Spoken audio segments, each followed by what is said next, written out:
Welcome to Daily Variety, your daily dose of news and analysis for entertainment industry insiders. It's Thursday, November 20th, 2025. I'm your host, Cynthia Littleton. I am co-editor-in-chief of Variety alongside Ramin Satuda. I'm in LA, he's in New York, and Variety has reporters around the world covering the business of entertainment. In today's episode, we'll hear from Variety's Owen Gleiberman about his rediscovery of an underappreciated Martin Scorsese classic, Casino. Joe Otterson unpacks his reporting on the turmoil behind the scenes on Sylvester Stallone's Tulsa King series as it shoots season 4 in Atlanta. But before we get to that, here are a few headlines just in this morning that you need to know. HBO unveiled a host of series renewals and programming tidbits at its media presentation in New York this morning.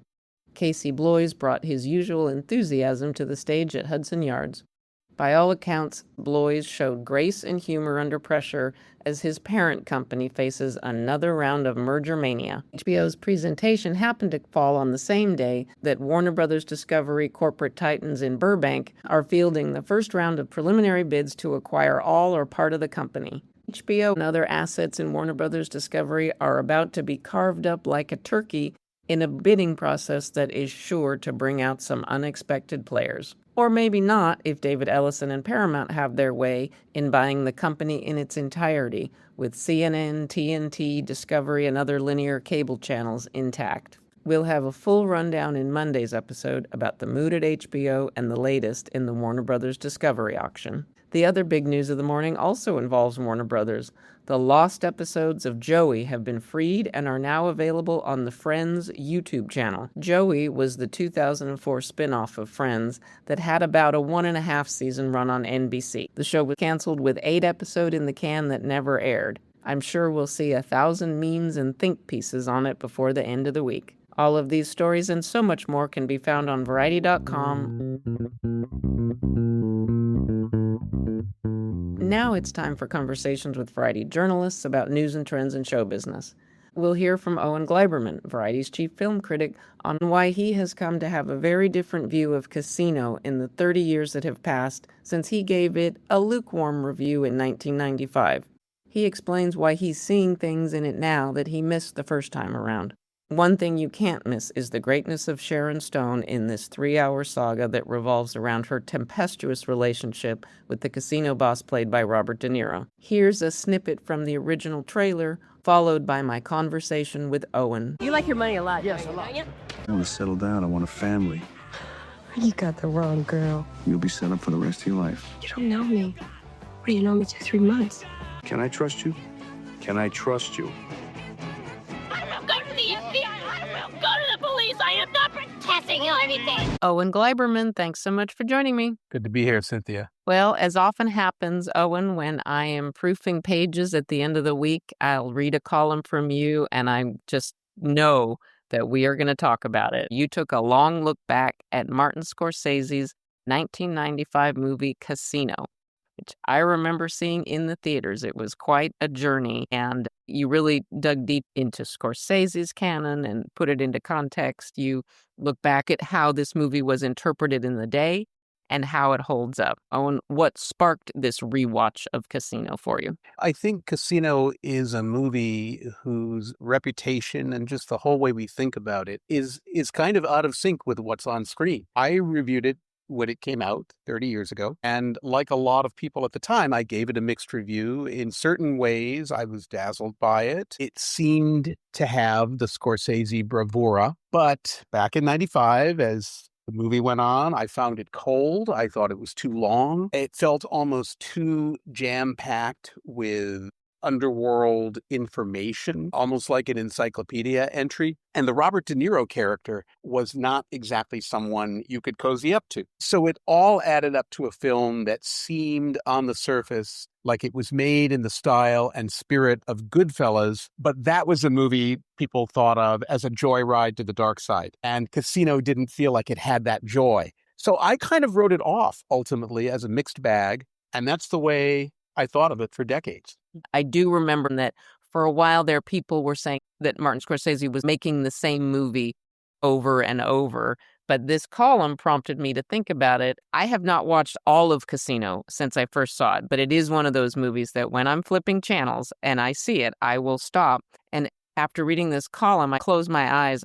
I could think of more moments that really stuck with me than Goodfellas, which I found interesting. I do think people put Goodfellas on a special pedestal. It's not personally my favorite Scorsese mob drama. But yes, there was a feeling at the time that Casino, with all that voiceover and the sort of rushing plot and the camera going everywhere, was made in the style of Goodfellas, that maybe Scorsese was repeating himself a little bit. I'll tell you what moved me to watch it again. It was during the pandemic. For some reason, I went through a gangster movie phase during the pandemic. And I was just watching all these mob movies. So I decided to revisit Casino. I watched it again late one night, starting at around midnight. And for all 3 hours of it, I found myself totally mesmerized in a way that I hadn't the first time. And I thought I was really seeing it for the first time. I think expectation has something to do with it. I went in this time knowing what I was getting, that I was going to be watching a colder movie than Goodfellas. But that said, I was amazed at how connected I felt to everything that was going on. It was this kind of sociological movie that showed you how the casino operated and had all this fantastic construction of that world. But I also saw that De Niro's performance was a lot subtler than I realized. I think some of it had gone right over my head. This cold fish of a character, Ace Rothstein, was very subtle and just fascinating to watch. And I got moreover on his side and got drawn into the movie through that. And then I just saw that the world that it depicts and where it goes is fantastic. De Niro would seem to have a similar problem to Scorsese. He's played so many mob characters that how do you make it stand out so that people don't say, Robert De Niro's doing the same thing that he does in all of these pictures? That's right. I think that's what I had missed the first time. What I saw when I finally caught Casino again is that I saw what the movie was about, which is that this is not just a film about the mob or about the way Vegas casinos operated in the 60s and 70s. The whole movie is really about money in this obsessive way. That's what joins all the characters. And I just saw a richness in that. Joe Pesci, for instance, he is playing a character. He's a hothead variation on his Tommy DeVito in Goodfellas, but in many ways, a wilder and more complex character. Just mesmerizing to watch. And Sharon Stone is off the hook. I think she gives a magnificent performance in Casino. Her character, Ginger, who marries De Niro's control freak of a casino operator, she is unabashedly presented as a gold digger, very flawed, kind of scurrilous at certain times, and yet she is portrayed in this incredibly human way that makes her sympathetic and, once again, very complex. We don't see, even in Scorsese's movies, necessarily the female side of the mob equation. It's not given that kind of weight. And in this movie, it really is. So what starts as a crime psychodrama descends into this kind of lacerating underworld scenes from a marriage. It gets very dark, but it's very powerful. It's earthier than Goodfellas. It's more grounded in the real world. I love your point about it's about money, just like Godfather. That larger theme of who's the organized crime? Is it the mob? Is it the government? Is it the senators that are corrupt? Is it the corrupt business that has the patina of legit? I mean, those are really important questions. And I think Casino for sure also hits all of those in different ways and from different POVs. It totally does. I mean, the whole world of casinos, the whole world of Vegas is a world of such illusion. But to go to Vegas is to participate in the illusion, the surface of it. What's going on underneath is so much sleazier in a way, which is that the deck is stacked against us. I do think that Casino at the time was experienced far too much through the lens of Goodfellas. I think that is what is now changed, and certainly for me. Goodfellas is so fondly remembered in part because it is this violent mafia party hangout movie.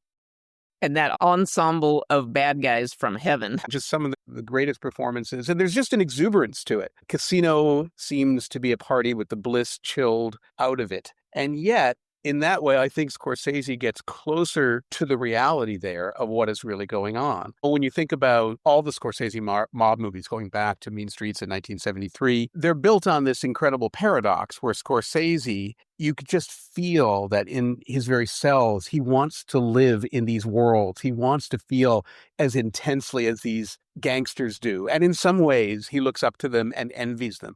That's what people remember best about Goodfellas. Although an interesting thing to note about that movie is that all the scenes that people cherish most, the camera following Ray Liotta and Lorraine Bracco through the kitchen into the restaurant, do you think I'm funny? All that stuff happens in the first 40 minutes. Goodfellas actually turns very dark. But I think that the more that Scorsese returned to the mob as a subject, the more he wanted to demonstrate the price that you pay. He wanted to show us that it's not worth it. And he never scraped the varnish off the underworld as powerfully as I think he does in Casino. That's what makes the film rather forbidding. But I also now see that that's what makes it a masterpiece.